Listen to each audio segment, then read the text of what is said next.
Welcome back to another episode of On the Ground with Samaritan's Purse, where we take you to the front lines and behind the scenes of our work around the world.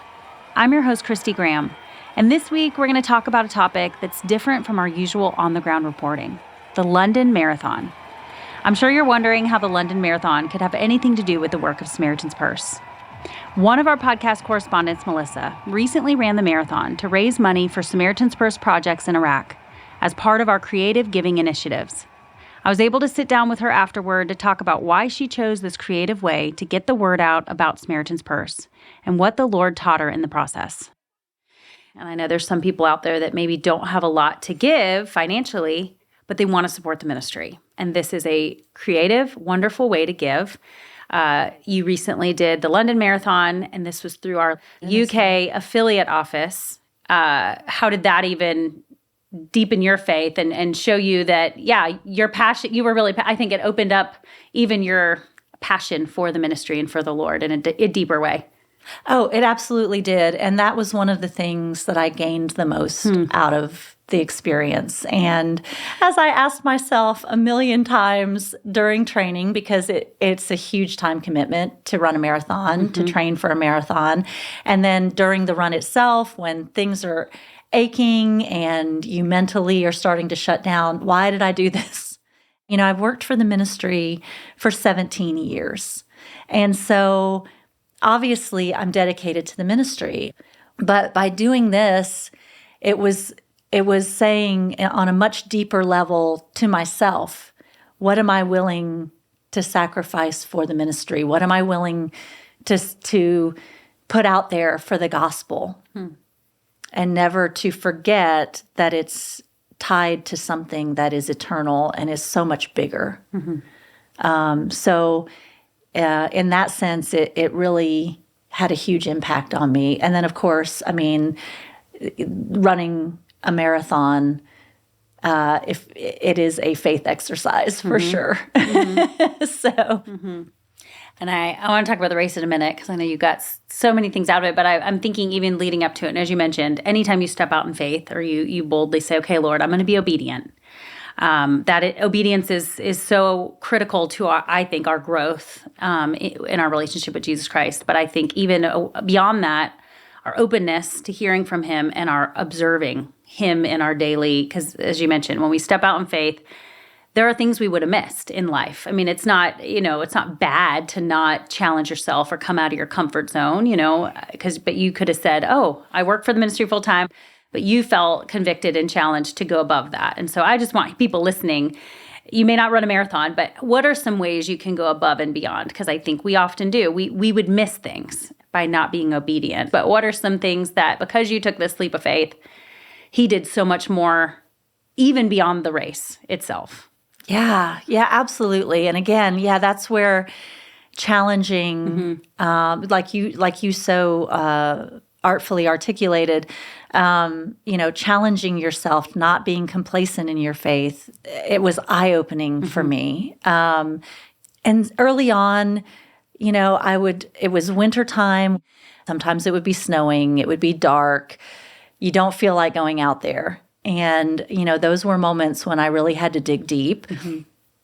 I had to think about why I was doing this. I had to think about, again, for me personally, raising money for our Iraq projects to help Yazidi women who have been violated in just horrific ways. And I would have to really think about, those people and what they've gone through, and running a marathon is nothing compared to that. It's nothing compared to that.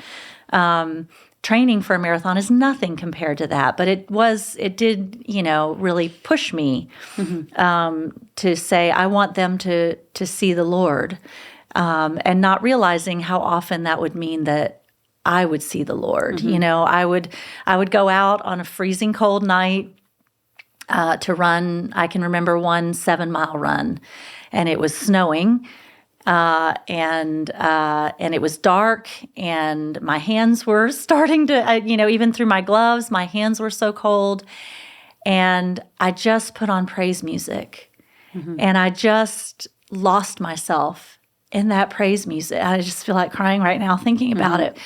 losing myself, really losing myself in praise, and getting to the end of that 7 miles and thinking, I could go 3 more. It's already over. And here, I thought that I would never make it. But seeing how when your heart is filled with praise, what you're capable of, that you never thought you were capable of, when you turn your focus back to praise, how God will lift you.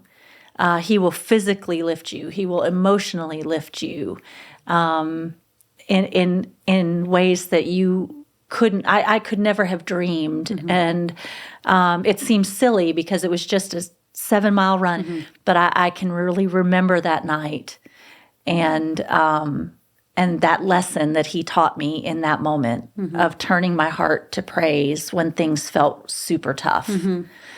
And as you know, Kristy, I injured myself pretty badly a couple of days before the marathon. And yet, when I woke up the Sunday morning of the run, and it was witnessing all the little miracles all along the way, and knowing that God was right there with me. And so, so go run a marathon. I highly recommend it. I love it because we talk to our partners, in remote areas. They're desperate for the Lord because life is hard. And you mentioned the Yazidis, and some of our partners work with people that have been through civil war and loss and running for their life, and so they know that desperate clinging to the Lord. And again, I think we miss out on seeing his provision in our daily lives here in our little bubbles, in our insulated worlds.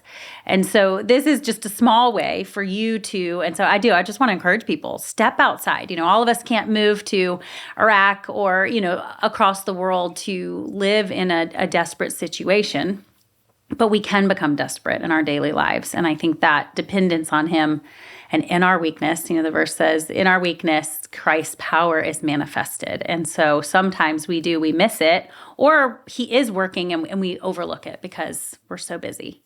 So I think stepping out in faith allows you to see him in a deeper way. So I hope people listening are challenged to say, man, because we're not even to the race yet. You're just building us up. And so before we even get to the race, for people who may not know that we have an affiliate office in the UK, tell us why London specifically does this race as a creative giving. The London team has been doing this for a long time, very successfully. They're fabulous. They were there cheering at mile 17. There was a big group of them, and when I came across them, they were a sight for sore eyes at that moment. I thought I was slogging at that point. It's a really hard part of the course, and I remember getting to mile 12 and looking up at the mile marker at mile 12 and thinking, "Wow, that went by fast." Mile 17, I did not feel that way. It had that had long passed me, and I was thinking, 16. How many more do I have to go? I can't do this. And there they were, this beautiful group of cheerleaders from Samaritan's Purse who were there with hugs and sweet treats and cheering all of our team on.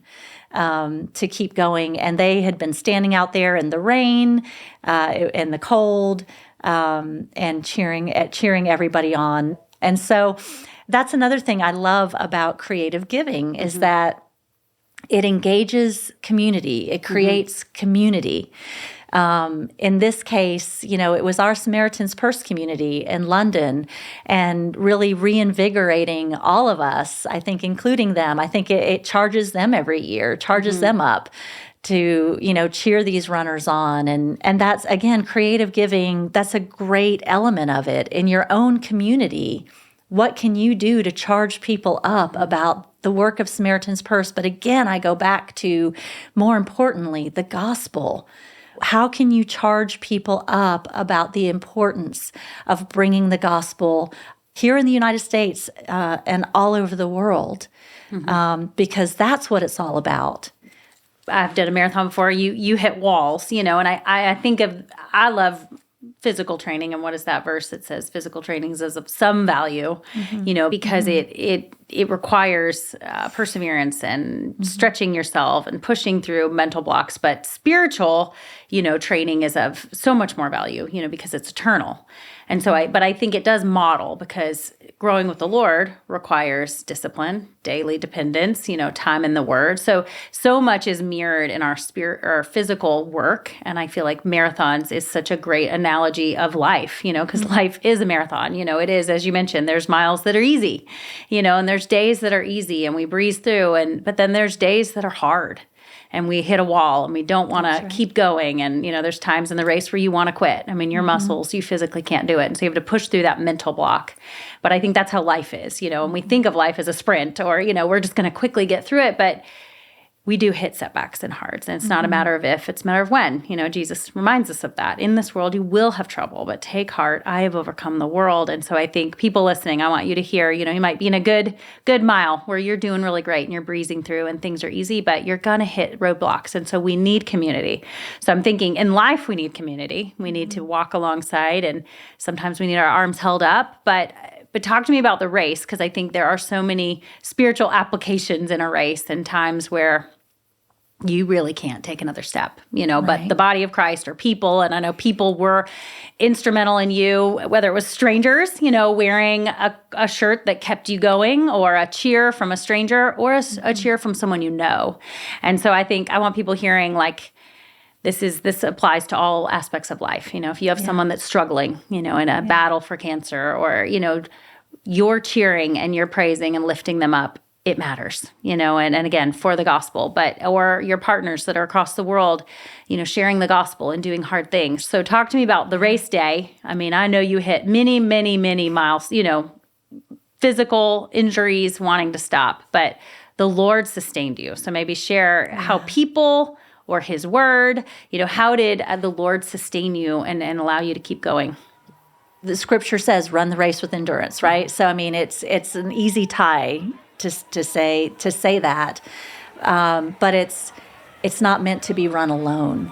It's not meant to be run alone. And one image that has come to mind so much recently is there's a part of the race where you run across Tower Bridge, and it is like the iconic moment of the race.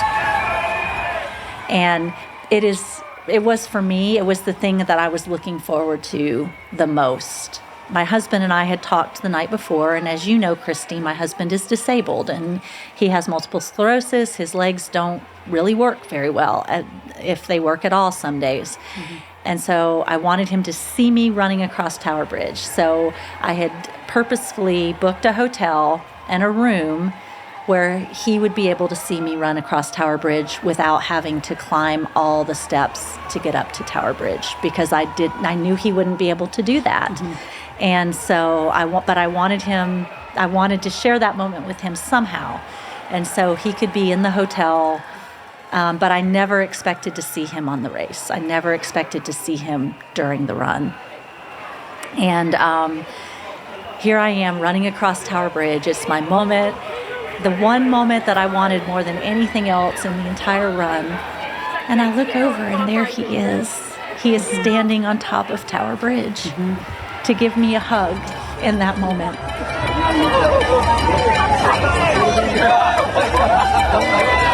Go, Melissa! Good job! You got this!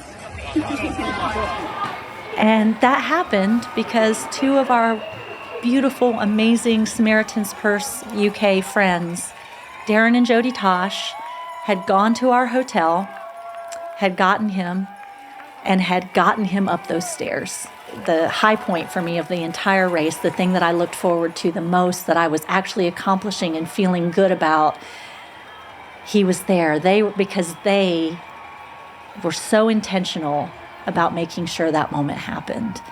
And they were so intentional about wanting to celebrate with me. Especially in our churches, we reach out when somebody's sick, we bring them a meal, we do the things. But gosh, celebrate with people. Celebrate those high points. Praise God with them. Celebrate over them. And that's a gift that was just such a gift of the Lord to me through them. And we can easily be that gift to other people by celebrating those moments with them. And then, after that triumph, got across the bridge, feeling great, and that injury that I had just became excruciating not too long after. And I really questioned whether I was going to do myself more harm than good to keep going.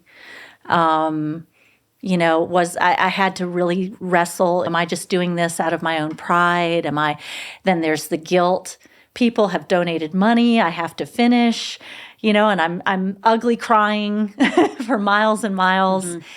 And, there's that whole mental game, and it's written about extensively, and something inside of me said, look up, stop looking down. And I looked up and I looked slightly to the right, and there were two of our Samaritan's Purse people, one of whom I didn't even know was in the country. He's a headquarters, U.S.-based staff member, a dear friend. I didn't even know he was in London. And he was standing there with another one of our UK people who had not been at mile 17. So I didn't know he was out on the course anywhere either. And they were both standing there on the sidelines. And I, ran over there and I don't think I can do it. And they said, no, you're doing this. You are doing this. You are doing this. And they made me laugh. They encouraged me, and then they set me on my course again. And they didn't know they were stumbling upon this crisis moment for me. Right? They didn't know. They just came out to cheer. It's true. As believers, we never know how just our presence and being intentional to cheer each other on can have an impact on those around us in their moment of crisis. That's one of the things that I've learned over the years, both in running long distances and in life. And it's one of the things that makes an event like the London Marathon so special. As Melissa mentioned, our UK affiliate office has been using the marathon as a creative way for people to get involved with the ministry and raise support for many years. I was able to talk with Sophie Monroe, who serves with donor ministries at the UK affiliate office. And she talked about why it's such a fun and meaningful event for their team and how it makes an impact on the work of Samaritan's Purse. Yeah, well, the London Marathon is great for us because for a number of reasons. By having someone who's willing to run a marathon for you, they are effectively standing up and saying, yes, I believe in this charity, and yes, I believe in what they do. And so it kind of cuts through all the other charity noise to their contacts.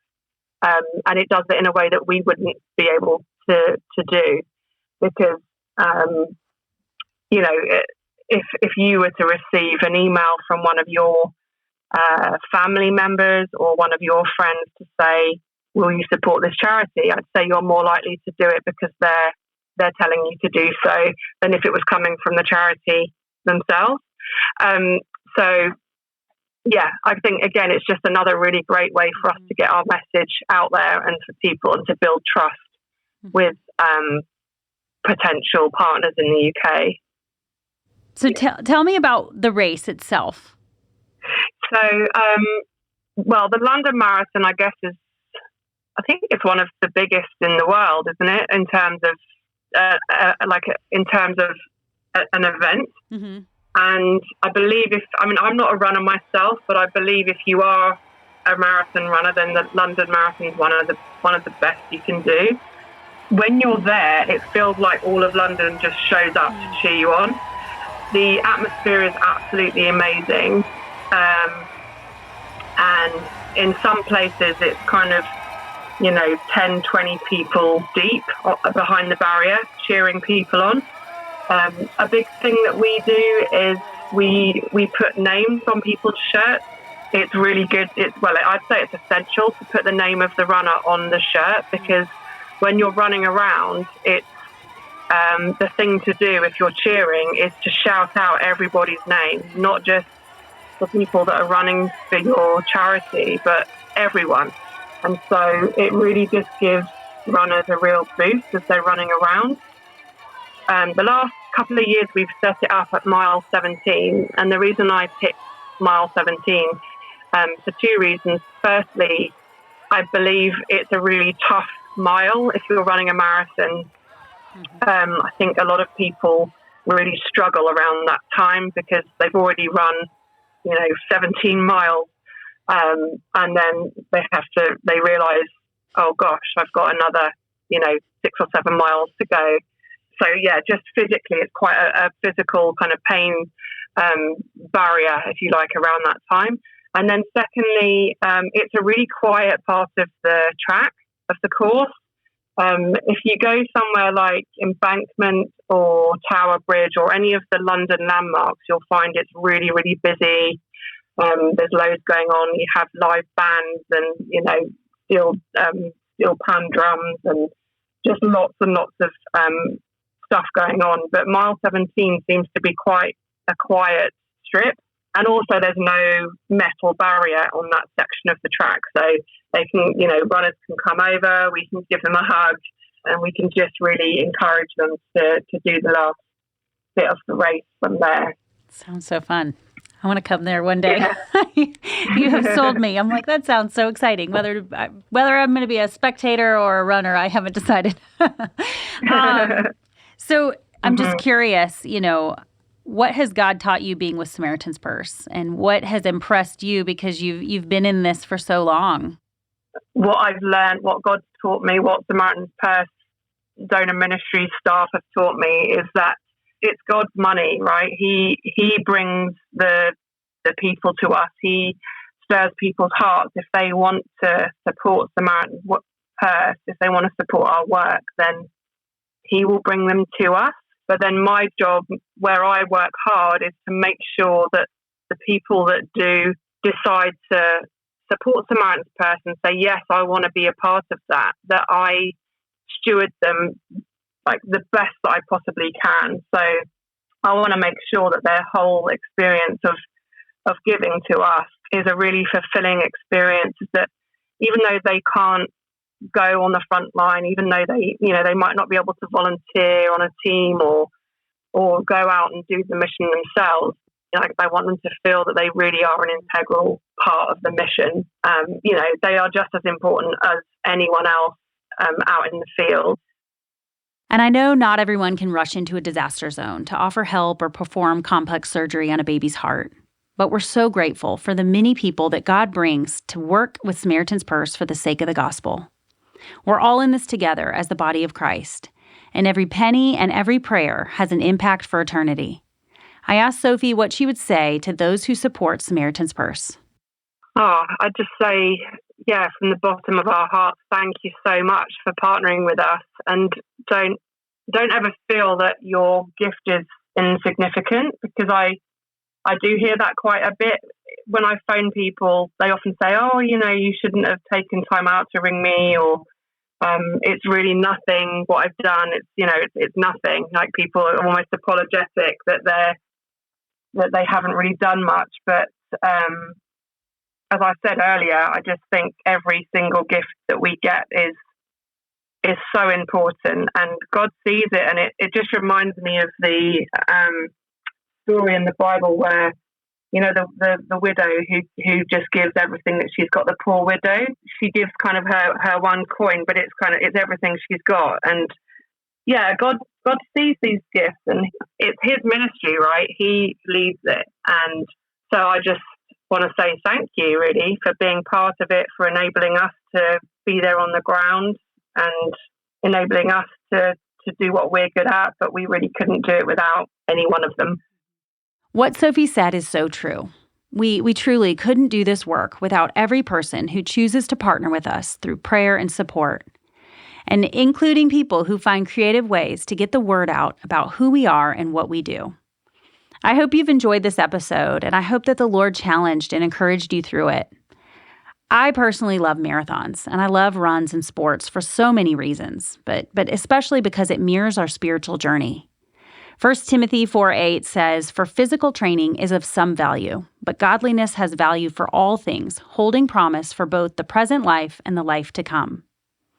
And so marathons and physical training, it does have value. It pushes you, it strengthens you, and it helps you to be a better servant for Christ when you're physically fit and you push through hard things. It challenges you in your godliness and spiritual growth.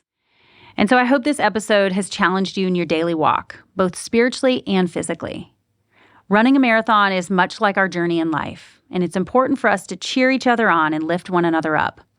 We can carry one another's burdens, and this is what Samaritan's Purse staff and partners do all over the world, whether it's disaster relief here in the U.S. or emergency field hospital work after a devastating earthquake. And we do it first and foremost for the sake of the gospel. We meet physical needs so that we can share the spiritual need that we all have.